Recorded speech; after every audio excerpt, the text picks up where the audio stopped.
el nacimiento de la iglesia. Estuvimos viendo que todo comienza de manera soberana cuando Dios decide enviarnos su Espíritu Santo. Nacemos de nuevo, así comenzó nuestra vida espiritual, pero así comenzó también la iglesia en Jerusalén el día de Pentecostés. Hoy hemos visto en el primer mensaje de la mañana cuáles son las marcas de una iglesia saludable. Cualquier persona que nace, una iglesia que nace, tiene que demostrar por medio de algunas marcas, por medio de algunas características, a través de algunas evidencias, que la vida del Dios Trino está fluyendo en nosotros. Así que tenemos que orar, hermanos, para que nuestras iglesias sean iglesias sanas. Y como hemos visto al final, el Señor pueda añadir, pueda depositar a aquellos que van a conocer de la palabra del Señor en nuestras congregaciones. El tercer mensaje que quiero compartir con vosotros es lo que tenemos que hacer cuando somos una iglesia sana. Estamos viendo la importancia de ser iglesias saludables, iglesias sanas, pero el tercer punto, el tercer mensaje lo he titulado La misión de la iglesia. La misión de la iglesia. Y como estamos tratando de sacar todos estos temas relacionados con la eclesiología, basados en el libro de los Hechos, vamos a ir nuevamente al libro de los Hechos, capítulo 3, y haremos lectura desde el versículo 1 hasta el versículo 11. El nacimiento de la iglesia, las marcas de una iglesia saludable, y ahora vamos a ver la misión de la iglesia. Hechos 3, versículo del 1 hasta el versículo 11. Pedro y Juan subían juntos al templo a la hora novena, la hora de la oración. Y era traído un hombre cojo de nacimiento, a quien ponían cada día a la puerta del templo, que se llama La Hermosa, para que pidiese limosna de los que entraban en el templo. Cuando vio a Pedro y a Juan que iban a entrar en el templo, les rogaba que le diese limosna. Pedro con Juan, fijando en él los ojos, les dijo: míranos. Entonces él les estuvo atento, esperando a recibir de ellos algo, mas Pedro dijo: no tengo plata ni oro, pero lo que tengo te doy. En el nombre de Jesucristo de Nazaret, levántate y anda. Y tomándole por la mano derecha, le levantó, y al momento se le afirmaron los pies y tobillos, y saltando se puso en pie y anduvo y entró con ellos en el templo, andando y saltando y alabando a Dios. Y todo el pueblo le dio a andar y alabar a Dios, y le reconocían que era el que se sentaba a pedir limosna a la puerta del templo, La Hermosa, y se llenaron de asombro y espanto por lo que le había sucedido. Y teniendo asidos a Pedro y a Juan, el cojo que había sido sanado, todo el pueblo atónito concurrió a ellos al pórtico que se llama de Salomón. Los judíos acudían al templo para orar 3 veces al día. Si te das cuenta y estás atento a todo lo que estamos viendo durante este fin de semana, hemos visto el nacimiento de la iglesia, hemos visto luego cuáles son las marcas de los creyentes, pero a partir de ahora, si estudias el libro de los Hechos, vas a ver que los creyentes salen para predicar el evangelio. Como he dicho hace unos minutos, Dios no va a añadir a personas si no es a través de la predicación del evangelio. No solo tenemos que cuidar la salud espiritual de la iglesia, sino que también tenemos que salir y predicar, tenemos que anunciar la buena noticia del Evangelio. Y es lo que quiero compartir en este tercer mensaje, la misión de la iglesia. Y decía que los judíos tenían una costumbre, tenían una práctica, que era orar 3 veces al día en el templo. Y nuestro texto, si se estaba viendo la lectura, dice que Pedro y Juan, 2 de los apóstoles, fueron al templo a la hora novena. La hora novena equivale a las 3 de la tarde. Así que Pedro y Juan fueron a hacer una de las oraciones al templo a la hora novena, cuando ellos estaban atravesando uno de los accesos al templo. Veo que allí tenéis una maqueta del templo, así que había diferentes accesos y tenían que ir pasando diferentes partes para llegar a una zona del templo. Se nos dice en el versículo 2 que a las afueras del templo se encontraba un cojo al que colocaban cada día en una puerta llamada La Hermosa para que pidiera limosna. El primer punto de este mensaje lo he titulado el cojo físico. Vamos a mirar algunas características de este personaje. ¿Quién es este hombre que está mendigando ahí? Vamos a ver, vamos a identificarnos con el cojo físico. Mirad, hermanos, en aquella época, hace 2000 años, no se contaban con los recursos que contamos hoy día.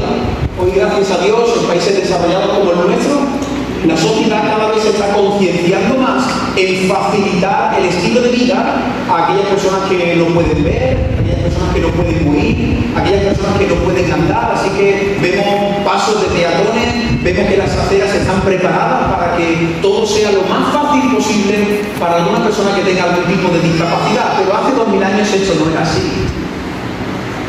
De hecho, hace 2000 años, si tú nacías con algún tipo de discapacidad, con algún tipo de minusvalía, había una falsa creencia de que probablemente tú nacías así de esa manera porque Dios te había maldecido. Si venía un hijo paralítico, si venía un hijo ciego, un hijo sordo o mudo, había una creencia de que probablemente Dios había maldecido a esa persona. Era un castigo, una maldición de Dios sobre esa vida, sobre esa familia. ¿Acordáis quién pecó, este o sus padres? No hablando de aquellos ciegos. Ahora, puedes tratar de imaginarte cómo fue el pasado y cómo era el presente del hombre que acabamos de leer. A mí me encanta cuando estudio la Biblia tratar de identificarme con los personajes, tratar de meterme en su pellejo, de ponerme su calzado, su túnica, tratar de pasar una hora postrado en el suelo, mendigando y viendo cómo las personas siguen de largo, mirándome y arrojando simplemente algunas monedas que les sobran en el bolsillo. Hechos capítulo 4 nos dice que el cojo de la puerta de la hermosa tenía más de 40 años. Hechos capítulo 3 no nos lo dice, pero en Hechos capítulo 4, cuando luego ellos tienen que presentar defensa ante las autoridades, Pedro y Juan, se nos dice un detalle, y es que el cojo tenía más de 40 años. Un hombre esclavo, un hombre prisionero que vivía sin ningún tipo de esperanza durante 40 años. Me encanta Lucas porque Lucas da muchos detalles. No es lo mismo que te digan que había un cojo que estaba mendigando, a que te digan que el cojo llevaba 40 años en esa situación. ¿Entiendes? Cada día alguien lo traía, algún familiar, quizás algún vecino, quizás algún amigo de confianza, por la mañana golpeaban en su puerta, cogían al cojo y lo llevaban entre varios y lo depositaban a los pies de esa puerta, la puerta de la hermosa. ¿Sabes para qué? Simplemente para mendigar. Quizás tenía una lata y con las pocas monedas que caían trataba de hacer ruido.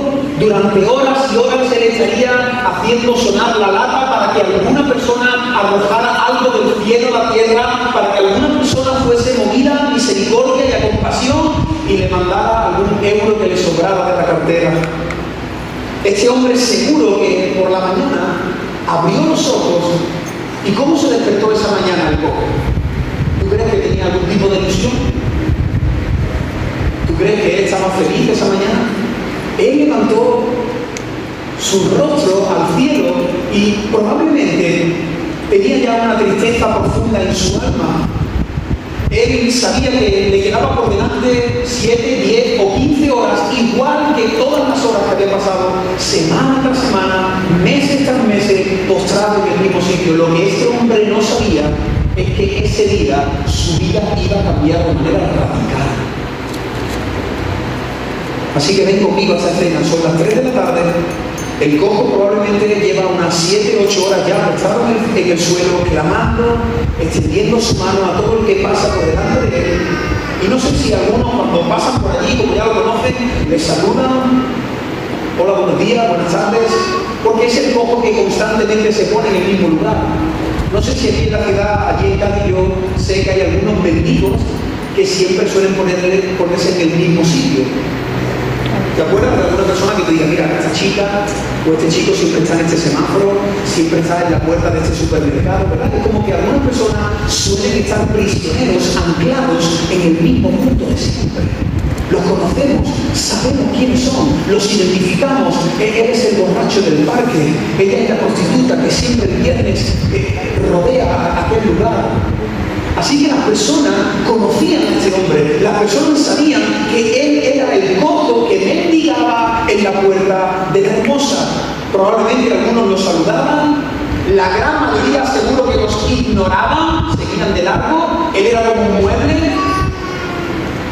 Algunos quizás, no sé si antes de entrar al templo o al salir del templo, como iban a adorar a Dios, pues decían, bueno, voy a adorar a Dios y también ayudo a mi prójimo lanzándole alguna moneda. Unos saludan, otros ignoran y otros dan una moneda y siguen de largo. Esa era su lamentable situación.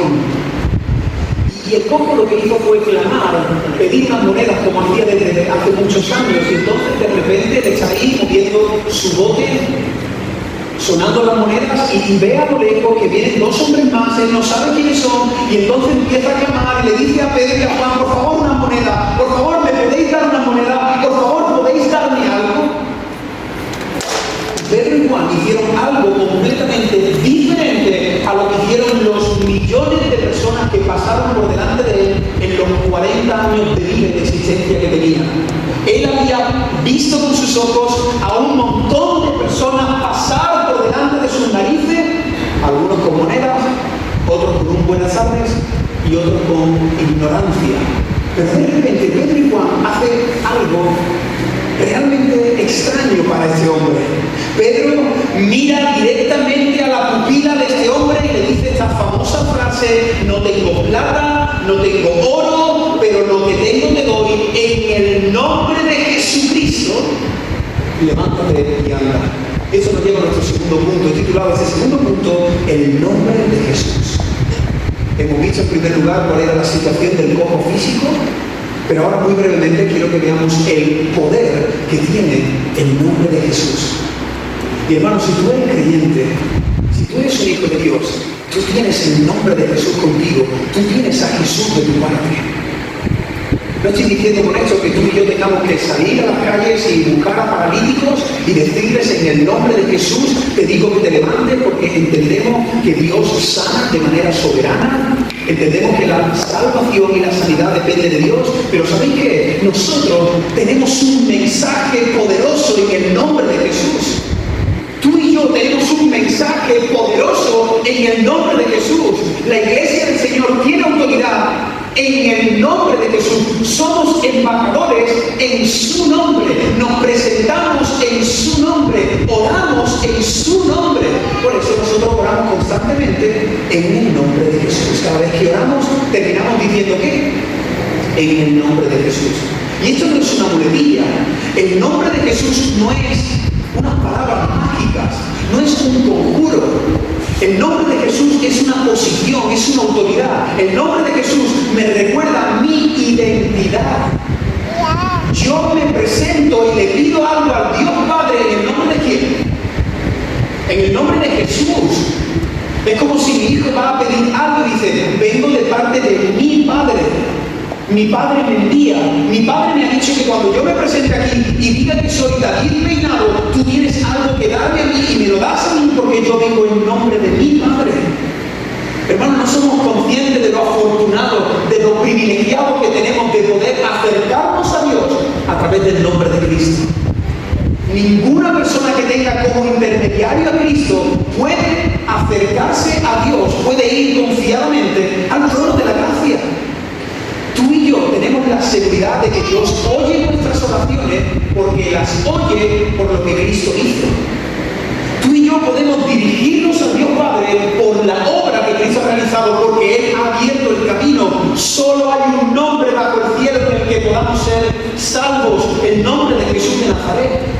Y cuando tú y yo realizamos la misión de salir a este mundo, lo hacemos en el nombre de Jesús. Como aquellos discípulos que volvieron contentos, aquellos 70 discípulos que dijeron, Señor, en tu nombre hemos hecho cosas en tu nombre y han sucedido. En tu nombre hemos echado demonios, en tu nombre hemos sanado, en tu nombre hemos predicado tu palabra y ha habido salvación. Y Pedro le dice, no tengo nada físico. De verdad, lo mira a los ojos, Pedro se detiene, mira a ese hombre y le dice, mira, de verdad, no tengo plata, no tengo oro, no tengo una moneda por seguro, de verdad, no tengo nada que depositar ahí en tu jarrón, pero sí tengo algo. tengo algo de parte de Dios para ti. Y lo que tengo, te lo quiero dar. Lo que yo tengo te lo quiero dar y te lo quiero dar en el nombre de Jesús. Así que aquí te digo, levántate y anda.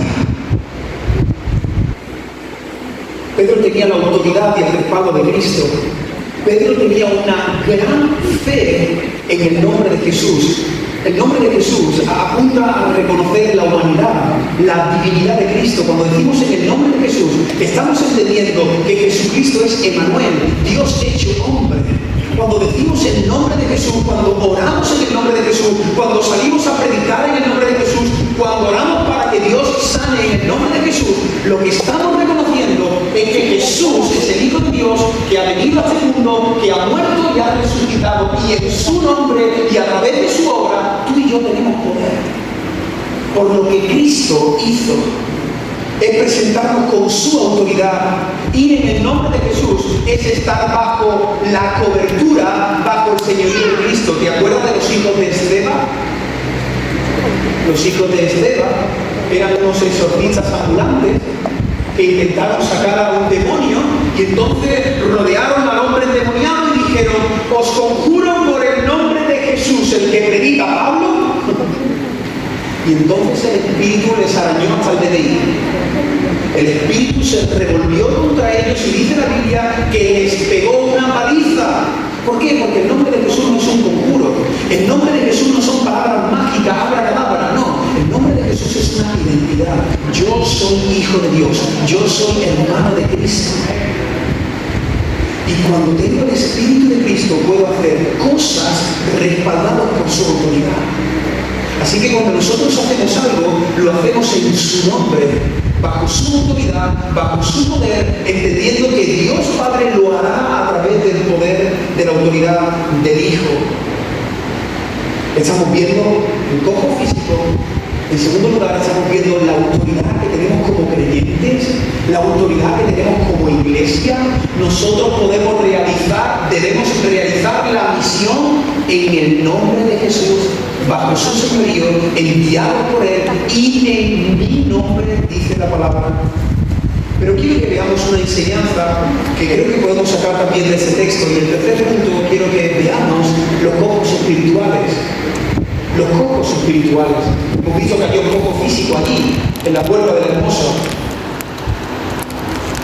Pero esta palabra, mira, dice la Biblia en Hechos que este hombre era cojo de nacimiento. Lo pueden mirar ahí en Hechos capítulo 4 y Hechos capítulo 3. Un hombre cojo de nacimiento. ¿Sabéis qué significado tiene la palabra nacimiento en el original?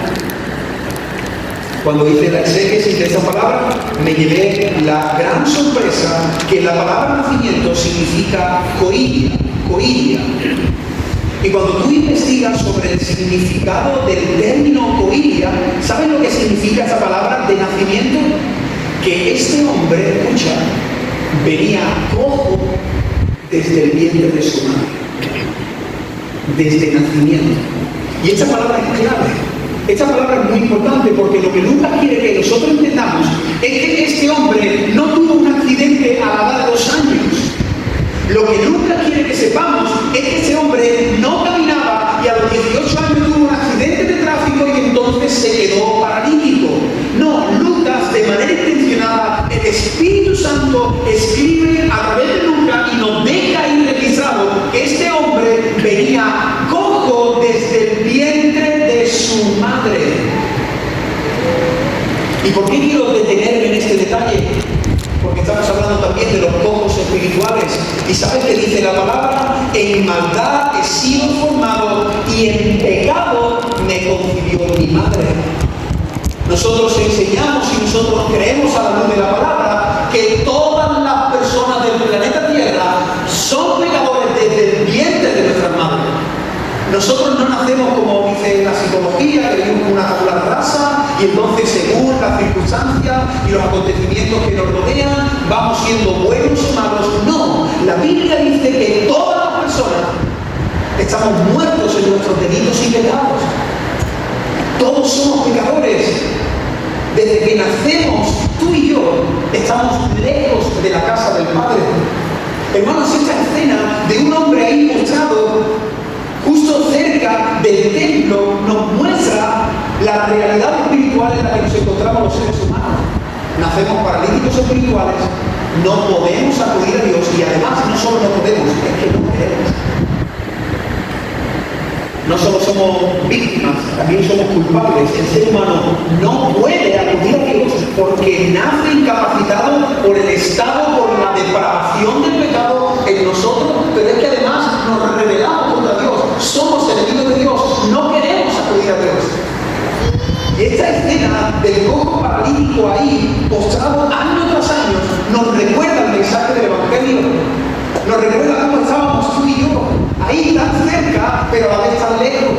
No podemos acceder a la casa del Padre, no podemos tener relación con el Padre. Los judíos creían, y en ese tiempo pensaban que para tú poder relacionarte con Dios, tenías que entrar en el templo, tenías que ofrecer sacrificio. El sacerdote o el sumo sacerdote tenía que sacrificar animales para que tus pecados fuesen perdonados. Así que ese hombre es prisionero, no solamente físicamente, sino también espiritualmente. Y ahí vemos a toda la humanidad caída en Adán, postrados en el suelo, lejos de la casa del Padre, expulsados de la presencia de Dios. Eso dice Génesis capítulo 3. En el momento que Adán y Eva pecaron, Dios expulsó no a un matrimonio, Dios expulsó a la humanidad fuera. Ahora vais a estar detrás de la pared. Ahora no vais a poder tener relación con el lugar santísimo. No podéis acercaros a mí.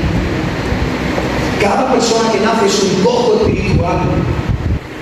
Las personas sin Dios viven mendigando. Somos llevados por unos y por otros los años y la vida pasa, pero siempre nos encontramos en el mismo punto, sin gozo, sin proyectos, sin sueños, sin esperanza. Esa es la triste realidad del ser humano. Las personas viven mendigando limosnas de este mundo. ¿Alguien se ve identificado con este cojo? ¿Alguien aquí recuerda cuando vivía como el cojo de la puerta de la cosa? Porque ¿sabéis qué pasa? Que muchas veces ya el Señor nos sana, nos salva, transforma nuestra vida. Ahora ya podemos andar, podemos correr, podemos tener relación con Dios. Pero ¿sabes qué nos pasa muchas veces? Que se nos olvida. Se nos olvida. Que hace muy poco nosotros estábamos como ese hombre, postrados, mendigando, siendo llevados por unos y por otros.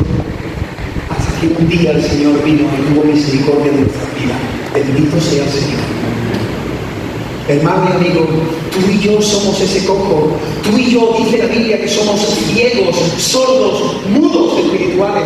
No podemos ver a Dios, no podemos escuchar a Dios, no podemos comunicarnos con Dios, no podemos acudir a Dios. Todos nuestros sentidos están muertos, afectados por el pecado. No puedo ver, no puedo comunicarme, no puedo oír su voz. No puedo ir a Dios si primero Dios no hace el milagro. Ahora bien, si el Señor pasa por delante de ti, y yo no sé si aquí entre nosotros hay algún cojo espiritual, pero si el Señor en este día, al igual que hizo Pedro y Juan, pasa por tu lado y su pupila se clava en tu pupila, a ti que me estás escuchando, que estás ahí sentado, seas joven, adulto o anciano, si tú sigues postrado en el mismo sitio, si tú eres un paralítico espiritual, pero hoy Jesús pasa por tu lado y te dice, mírame. Si Jesús pasa y pronuncia tu nombre, si Jesús se inclina y te ve ahí subido, abrazado a un árbol y te dice, Zaqueo, Zaqueo, desciende porque hoy voy a cenar contigo. Si Jesús se acerca, te mira, si Jesús te llama, entonces toda tu vida cambiará de manera radical. Yo le pido al Señor que a través de su palabra Él pueda salvar a personas que están aquí. No solamente sanar físicamente, porque este texto, por supuesto, este texto enseña que Dios tiene poder para sanar, pero este texto también nos está hablando de lo que Dios puede hacer a nivel espiritual en una vida. Así que si el Señor pasa por tu lado en esta mañana, esta tarde, a través de una canción, a través de una predicación, y Él te dice, mírame, no la apartes nunca más tu mirada, no dejes de mirarme. Pon tu mirada en Jesús, el autor y el consumador de la fe. El cojo pasó más de 40 años postrado a la puerta de la Hermosa. He puesto aquí una imagen que puede ilustrar cómo eran prácticamente las instalaciones del templo. Probablemente esta podría ser una de las puertas conocida como la Puerta de la Hermosa. Dicen que se llamaba así debido al material con la que estaba construida esa puerta. Era una puerta que tenía materiales muy bonitos, materiales preciosos, así que era una puerta tan bella que se conocía como la Puerta de la Hermosa. Y ahí, imagínate, hace 2000 años, aquí, puedes imaginarte conmigo a un hombre postrado año tras año, mes tras mes, pidiendo, mendigando limosna, y todas las personas pasando de largo, todas las personas simplemente entraban por la puerta para acudir a los atrios, para entrar al lugar santo, para pedirle al Señor el perdón de sus pecados, pero fuera del templo estaba la necesidad. Fuera del templo había un hombre con una gran necesidad y millones de personas seguían de largo.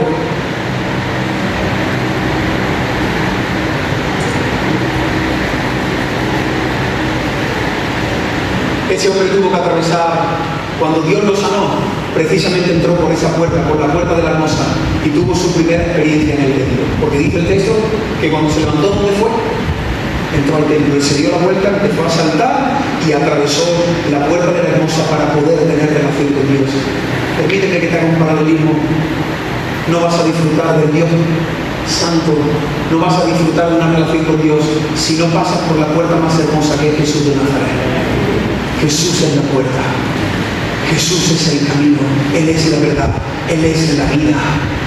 Nadie puede ir al Padre, nadie puede tener relación con el Creador si no atraviesa a través de Él, si no pasas por Cristo, si no tienes un encuentro con Jesús. Si Jesús no viene, te llama, te mira, pronuncia tu nombre, te levanta y ahora atraviesas, formas parte de Cristo, no vas a poder disfrutar de la plenitud que Dios tiene para ti.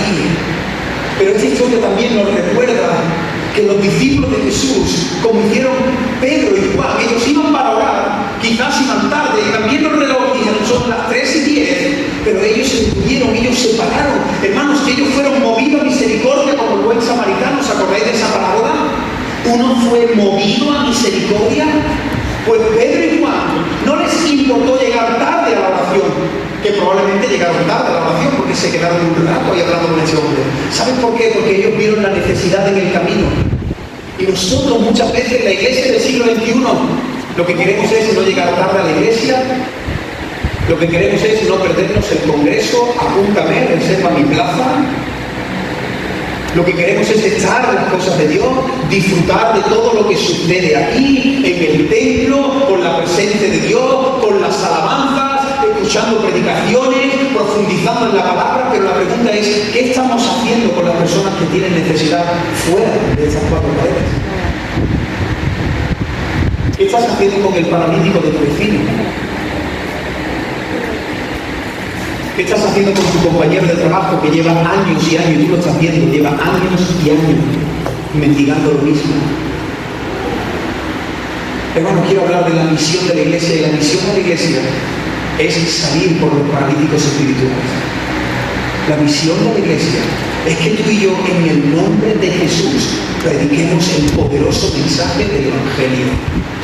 Y una iglesia que está sana, y un creyente que está sano, no es solamente aquel que profundiza, que le gusta tener comunión con los hermanos, que participa de la mesa del Señor, que tiene temor de Dios en su corazón. Una iglesia sana, un creyente sano, es aquel que cumple la gran comisión de ir y predicar el Evangelio a todas las naciones. Hermanos, hay mucha gente sufriendo. A nuestro alrededor hay muchísimas personas sufriendo. ¿Saben cuántas personas se están quitando la vida? Este verano yo he estado en 3 campamentos de jóvenes. ¿Saben cuántos chicos en diferentes ciudades, diferentes contextos? He estado en Italia y se te acerca una chica que tiene sus brazos marcados y que te dice llorando: he intentado quitarme en 2 ocasiones la vida. ¿Saben cuántos jóvenes son adictos a la pornografía? Hermanos, tú y yo somos conscientes de cuántos matrimonios se están divorciando. ¿Cuántos niños se están quedando sin su papá y su mamá? y no prestamos atención a los vacíos emocionales que va a tener ese niño, las carencias, la rebeldía, el odio, el rencor que va a tener ese chico cuando sea adolescente. ¿Tú eres consciente de que este mundo se está rompiendo a pedazos? ¿Tú eres tan indiferente que miras un vídeo, algo que te emociona en Instagram, en Facebook, pero ¿sabes qué? A los 30 segundos con el dedo índice subes el vídeo y te ríes con un monólogo? Nosotros tenemos que llorar por este mundo. Nosotros tenemos que salir y predicar la buena noticia del Evangelio. Nosotros, tú y yo, estamos llamados, no el gobierno, no el partido político. España no va a cambiar con un partido político. España va a cambiar cuando la iglesia se levante en el nombre de Jesús, predicando el mensaje del Evangelio. Tu ciudad y mi ciudad, tu familia y mi familia van a cambiar. No cuando encuentren un trabajo, no cuando vayan a algún sitio y cambien de vivienda. Nuestras vidas cambian cuando la mirada del Eterno se cruza con la nuestra. Cuando escuchamos el hermoso mensaje del Evangelio. Y la misión de la iglesia es predicar el Evangelio. La misión de la iglesia no es simplemente pagar un local, poner, instalar el aire acondicionado, realizar congresos, actividades. Estamos llamados a detenernos con personas que llevan años sufriendo. Personas que están viendo cómo todo el mundo pasa por delante de sus circunstancias y nadie se detiene. Hay muchísimas personas que están pagando 60 euros la hora para que alguien les escuche. Y algunos salen y dicen, me siento mejor. ¿Y sabes por qué se sienten mejor? Porque simplemente han sido escuchados. ¿Qué te ha dicho? No. Me ha escuchado, me ha dicho que la semana que viene tengo que volver, eso sí, con 60 euros. Pero me siento mejor porque le he podido contar lo que está pasando aquí en mi alma. Este mundo se está rompiendo a pedazos. ¿Cuántas personas tienen confusión en su identidad? No saben por qué me estoy sintiendo atraído por un chico de mi mismo sexo. En campamentos, hermano, en campamentos están viviendo hijos de creyentes que tienen temor a decirlo, no lo confiesan a sus padres, no se lo dicen a personas de su iglesia y tienen que gritar y tienen que clamar, me estoy muriendo, tengo un vacío aquí, estoy confundido, estoy atraído por mi mismo sexo, no sé a quién contarle esto. Y algo que a mí me rompe el corazón, algo que a mí me entristece como conferenciante, es que sabéis que no solo hay gente sufriendo fuera, hay mucha gente sufriendo dentro de nuestras iglesias. Hay mucha gente sufriendo aquí dentro en silencio. Yo a veces voy a una iglesia y claro, como vienes de fuera, pues la persona va, te busca, se desahoga, abre tu corazón. Pero yo he estado en iglesias donde me han dicho cosas terribles, hermano. Y yo a veces cuando escucho a esa persona que está sufriendo, que está siendo víctima de algo, que su matrimonio está cogido con pinza, que está pasando por una depresión, ya hay un momento que siempre le hago esta pregunta y le digo, ¿estás tratando esto con alguien de tu iglesia? Y muchos de ellos me dicen, no tengo confianza con mi pastor. En mi iglesia no se practica el discipulado. Siento que a nadie le interesa pasar tiempo. ¿Nosotros qué hacemos, hermano? Nos saludamos. ¿Qué tal? ¿Cómo va la semana? ¿Y qué decimos? Bien. ¿Por qué? Porque no queremos realmente saber cómo te ha ido la semana. Y si hay uno que es muy espiritual, pues decir, bien, bendecido, en victoria. Todos los domingos estás bendecido en victoria, tú. ¡Qué máquina, no! Hoy día no tenemos tiempo, la iglesia del Señor, tú y yo, no tenemos tiempo para realizar la obra que Dios quiere que realicemos, que es predicar el Evangelio y hacer discípulos. Y quiero decirte que hacer discípulos no es trabajar un librito de John Piper. Eso no es hacer un discípulo. Porque a veces hacemos discípulos, le damos un librito, vemos 4 vídeos y decimos, ya eres un discípulo. ¿Qué estás hablando? Hay un montón de cosas que hay que sanar a ti en el corazón, heridas, traumas. Me tienes que enseñar a ser un buen padre, me tienes que enseñar a ser un buen esposo, tienes que acompañarme y enseñarme a ser un buen hijo. Esa es la misión de la iglesia, hermano. Esa es la misión de la iglesia, amén o no. Amén. Si no es esa la misión de la iglesia, entonces, ¿cuál es la misión de la iglesia? Y tú y yo tenemos que detenernos. Como hemos dicho antes en el otro mensaje, tenemos que abrir la mano, no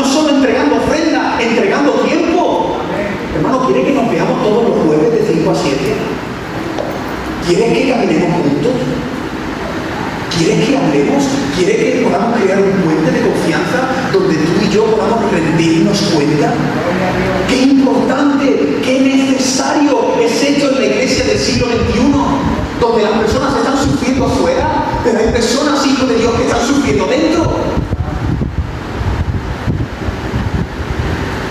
Pedro dijo: lo que tengo te doy. Lo que tengo te doy. ¿Y sabes qué? Pedro estaba lleno del Espíritu Santo. Pedro estaba lleno del Espíritu Santo. Yo quiero hacerte una pregunta a ti que me estás escuchando. ¿Y tú qué tienes para dar? Porque Pedro dijo: lo que tengo es lo que te doy.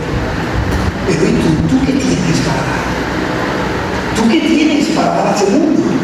¿Tú qué tienes para dar a esta iglesia? ¿Yo qué tengo? Moisés, ¿qué tienes tú para dar en mi nombre? No podrás dar nada en el nombre de Cristo si primero tú no lo tienes. No podrás dar una oración, no podrás dar una palabra de ánimo si no estás lleno del Espíritu Santo. No podrás dar el mensaje del Evangelio si no tienes compasión por las almas. Hermano, no vas a poder dar tu dinero, tu tiempo, tus recursos si no tienes el amor ágape de Dios fluyendo en ti. Como hemos dicho antes, eso es una marca de que yo estoy conectado con Dios. Cuando conecto el móvil al enchufe, se llena de energía. Cuando me conecto con Dios, la vida de Dios va a fluir en mí, sí o sí. Y si no estoy dando nada, es que puede ser que sea una persona religiosa, que canto mis 3 canciones, entrego mi ofrenda, me llevo los apuntes de la predicación, pero la vida del Dios Trino no está fluyendo en mí. Mira esta frase: un discípulo de Jesús es aquel que tiene algo para dar en su nombre.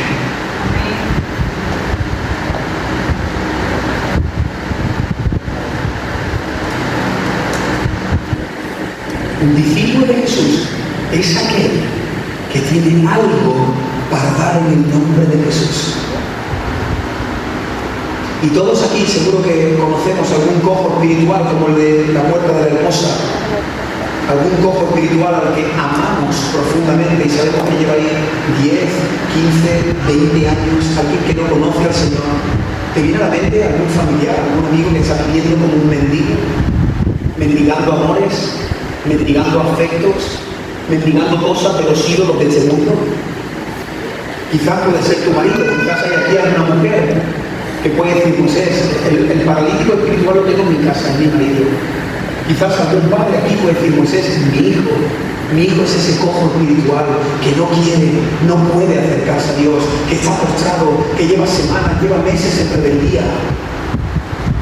Quizás algún amigo, alguien que tú conoces que todos los días se encuentra en el mismo punto. Yo quiero animarte de verdad, quiero pedirle a Dios que lo haga, que lo meta en tu pecho, porque sé que si no te conectas a Dios no lo vas a hacer. Simplemente este mensaje te gustará, no te gustará, habrá sido largo, habrá sido corto, te emocionará, pero no vale con eso. Necesitamos que Dios nos mueva misericordia, que su Espíritu Santo revolucione nuestras vidas, para que podamos salir de aquí, hermano, de verdad, para que podamos salir de aquí diciendo: Señor, quiero pagarme, quiero que tú pongas en mi camino a paralíticos espirituales para darles en tu nombre lo que tengo. Y quiero que entendamos que nuestra función, como he dicho antes, yo no creo que este pasaje esté enseñando que tú y yo tengamos que salir y orar en el nombre de Jesús para que los paralíticos se levanten. No creo que esa sea la enseñanza de este texto. Pero nosotros podemos salir y predicar a los paralíticos espirituales, y en el momento que hacemos algo, que nos acercamos a un paralítico espiritual, tenemos que confiar en la soberanía de Dios. Porque Dios puede sanar físicamente y Dios puede salvar espiritualmente, pero eso ya le corresponde a Dios. Nosotros somos como esos 4 locos que son de mis personajes preferidos en la Biblia. ¿Te acuerdas? Jesús está predicando en una casa. La casa estaba abarrotada de personas a poder. Así que ahí está todo el mundo y Jesús está predicando, y de repente empieza a caer literalmente trocitos del techo. Jesús ve que el techo se está desmoronando. Así que la gente se aparta, algunos salen, y a los minutos hay 4 locos, 4 flipados que saben lo que estaban haciendo, rompiendo el techo. rompiendo el techo. ¿Para qué? Para defender a ese amigo paralítico que tenía. Y me encanta un versículo, una frase que dice: Jesús, al ver la fe de ellos. Jesús, al ver la fe de quién, del paralítico. No, Jesús, al ver la fe de ellos. Qué bueno, hermano, que Dios vea nuestra fe, como vio la fe de Job. Qué bueno que Dios vea nuestra fe como vio la fe del centurión que le dijo: di la palabra, mi siervo será sano. Qué bueno que Dios pueda ver la fe que tuvo esa mujer que dijo: si estiro el brazo, si me meto entre la multitud y toco el borde del manto. Qué bueno que podamos mostrarle al Señor que tenemos fe como esa mujer sirofenicia, ¿os acordáis? Que el Señor les fue dando esquinazos, los discípulos dijo: la quieren reprender ya, quieren echarla, maestro, y ella dice la palabra que se coló en la casa, y Jesús dijo: oh mujer, grande es tu fe, grande es tu fe. Le dijo: no es bueno que el pan se lo demos a los perrillos, pero ella dijo: da igual, Señor, aún las migajas es suficiente para mí. Y entonces el Señor dijo: oh, grande es tu fe, no he visto una fe como la tuya en Israel. Hermano, qué bueno sería que tú y yo pudiéramos tener esa fe, que pudiéramos estar tan llenos del Señor que salgamos a buscar a las personas que lo están pasando mal, que clamen, que acerques a tu familia a los pies del Señor, y que una vez que hemos hecho nuestra parte, descansamos en su soberanía.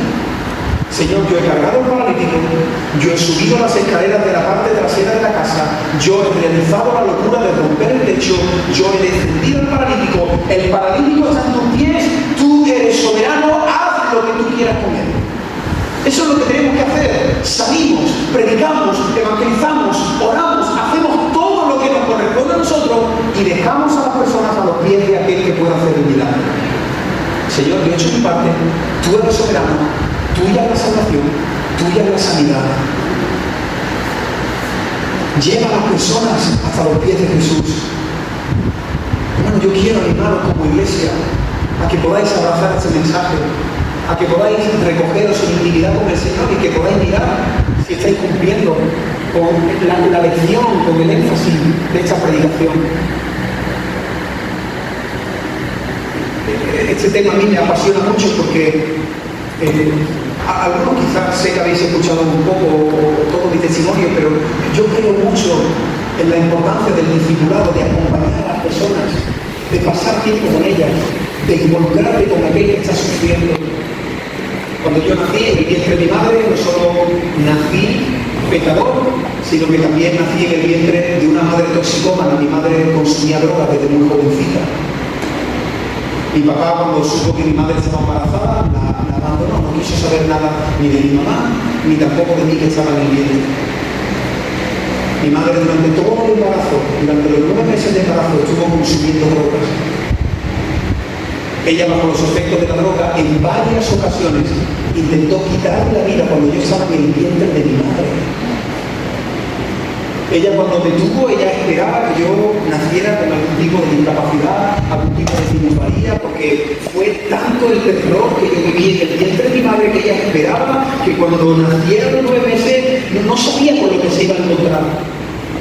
Pero de repente el Señor puso su mano sobre ese vientre. Ella, sin saberlo, sin ser cristiana, quizás algunos piensan que puede ser casualidad, pero me llamó Moisés, salvador de las aguas. Yo no estaba en los planes de mi padre, yo no estaba en los planes de mi madre, yo no estaba en la agenda, mis padres no me buscaron, mis padres no querían tenerme, pero estaba en la agenda de Dios eterno. Amén. Estaba en la agenda de Dios eterno. Y aunque tu padre y tu madre no te quieran, aunque tu padre y tu madre te abandonen, con todo el Señor te recoge. Y a la edad de 13 años me predicaron el Evangelio por primera vez. ¿Y sabe qué? El líder de jóvenes de mi iglesia, estuvo desde los 13 años hasta los 18 cuidando de mi vida, discipulándome.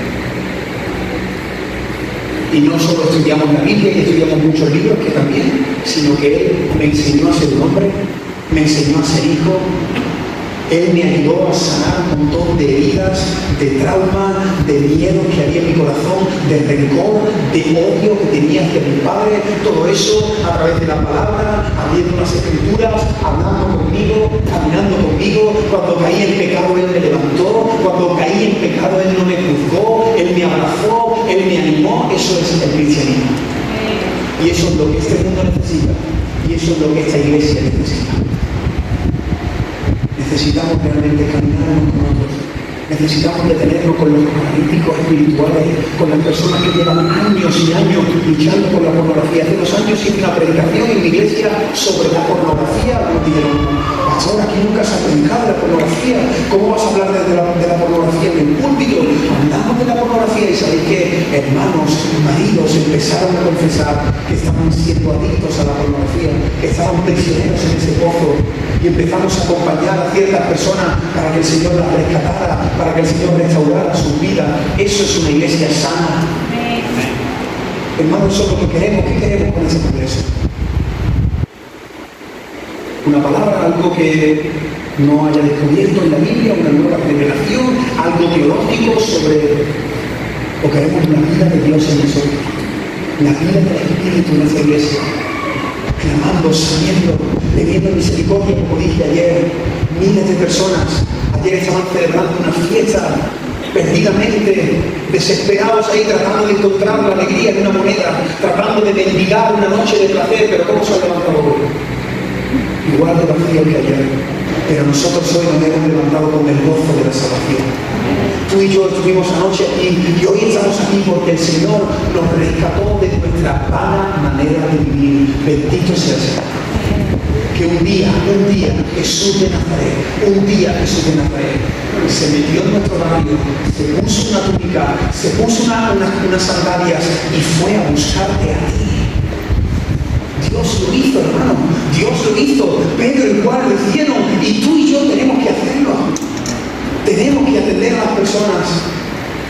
Y termina esta historia, termina esta predicación viendo el resultado de lo que produce la misión de la iglesia. Cuando la iglesia realiza la misión y el Espíritu Santo hace la obra en la autoridad del nombre de Cristo, mira lo que dice el versículo 8, 9 y 10. Entonces se puso de pie en un salto y empezó a caminar y entró con ellos en el templo. Y mira cómo entró este hombre, andando, saltando y alabando a Dios. El último punto lo he titulado andando, saltando y alabando a Dios. Tú dile al paralítico que no corra. Dile, no, aquí en el templo, tranquilo. Tú dile al paralítico que no cante. Tú dile al paralítico, dile al cojo de nacimiento que no salte en la presencia de Dios. Tú dile al cojo, trata de decirle al cojo que no salte, que no corra, que no alabe, que no hable del Señor. No puede porque está apasionado por el Señor, porque él sabe que hace 3 minutos con 30 segundos era prisionero, no podía correr, estaba muerto en sus delitos y pecados y ahora está en el templo adorando al Dios vivo, al Eterno, al Creador de los cielos, del mar, de la tierra. Y hermano y hermana que estás aquí estamos nosotros adorando al Señor. No dejes tu pasión, no dejes tu primer amor. Acuérdate de que tú eras un paralítico. Acuérdate de donde Dios te sacó. Acuérdate que Dios te buscó, que pronunció tu nombre, que su mirada se cruzó con la tuya. Iglesia amada del Señor, anda, salta, predica, alaba al Señor con pasión. Cuéntales a otros lo que Dios ha hecho en tu vida. ¿Te acuerdas del Gadareno? Un hombre que tenía demonios dentro, que había perdido su hogar, su esposa, sus padres, sus hijos. Dice la Biblia que vivía entre el sepulcro, que hacía alaridos, que se autolesionaba. Un demonio, un monstruo en Gadara. ¿Qué pasó cuando el Señor lo visitó?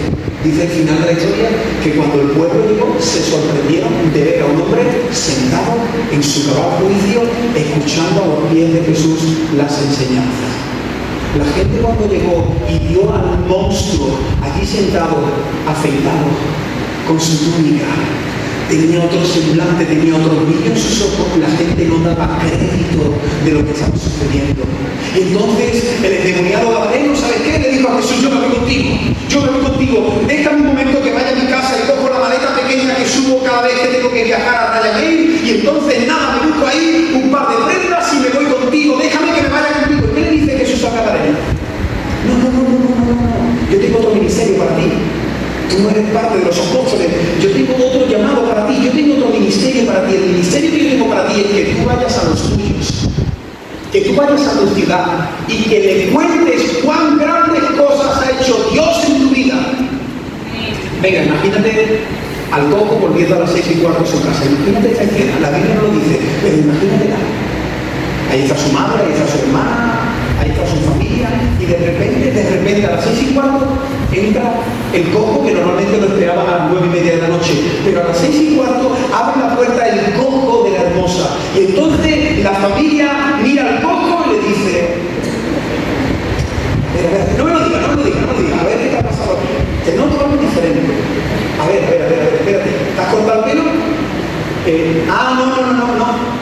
Es que veo algo diferente en ti. Creo que te has comprado un reloj, ¿no? ¿Te has comprado un reloj? ¿Qué te pasa? Te noto algo diferente, ¿Tú te imaginas cuando ese hombre entró en la casa? ¿Tú crees que la gente tuvo que estar con nosotros buscando los 7 errores, buscando las 7 diferencias? No, cuando este hombre entró por la puerta de su casa, todo el mundo, nadie dijo: te has cortado el pelo. No, ¿qué haces andando? ¿Qué haces aquí a las 6:15? ¿Cómo has entrado por tu propio pie? Las personas pudieron ver con sus ojos el poder de Dios en su vida. Mira esta frase con la que quiero terminar. Si las personas que te conocen no ven ningún cambio en tu vida, entonces no has tenido un encuentro con Jesús. Si las personas que te conocen no ven ningún cambio en tu vida, cariño, vengo de estar 4 días escuchando predicaciones. A ver en qué te lo puedo notar. A ver, traigo apuntes. No, sí, mira, traigo un pay con un montón de predicaciones. Vale. No, hermano, cuando venimos de estar delante de la palabra, cuando venimos de estar delante de Dios, cuando venimos de estar un viernes por la noche, un sábado por la mañana, un sábado por la tarde, un domingo por la mañana, eso se tiene que notar el lunes en tu casa. Si no se nota el lunes en tu casa, algo va mal. Si tú entras el lunes después de 3 días expuesto a la palabra de Dios y eres el mismo, y la gente dice: a ver en qué puedo yo notar que realmente no se tiene que notar. Por supuesto que no somos perfectos, por supuesto que la santificación es un proceso, pero se tiene que ver el poder de Cristo en nuestra vida. Así que este hombre empezó a andar, a saltar y a alabar a Dios. Eso es lo que tú y yo estamos llamados a hacer, que este mundo nos vea con gozo, que este mundo vea que nosotros andamos, saltamos, alabamos al Señor, que Él ha cambiado nuestro lamento en baile, que tú tienes una historia como la tengo yo, da igual, quizás tú no has salido del mundo de la droga, pero Dios te ha sacado del egoísmo, del orgullo, de la vanidad, eras una persona que luchabas con la ira, con la mentira. Todos hemos sido transformados por el poder del Evangelio en el nombre de Jesús. Y todos tenemos que mostrar eso a este mundo y tener misericordia de aquellos que no tienen lo que nosotros tenemos. Esa es la misión de la Iglesia. Te resumo lo que hemos visto en este mensaje. Dios sigue teniendo poder para hacer grandes cosas en el nombre de Jesús. Si hay aquí algún cojo espiritual entre nosotros, pon tu mirada en Cristo. Si hay aquí algún paralítico espiritual que te ves identificado con este hombre, postrado en el mismo sitio, mendigando, tu alma vacía, no te pido que me mires a mí, no me pongas tu mirada muy serpinado, mira a Jesús de Nazaret, pon tu mirada en Cristo, corre hacia Cristo, pide al Señor que tenga misericordia de ti. Hermano, no vivas como otras muchas personas corriendo hacia el templo para no llegar tarde. No seas indiferente a los necesitados que tenemos en nuestro barrio, en nuestra ciudad, en nuestra familia.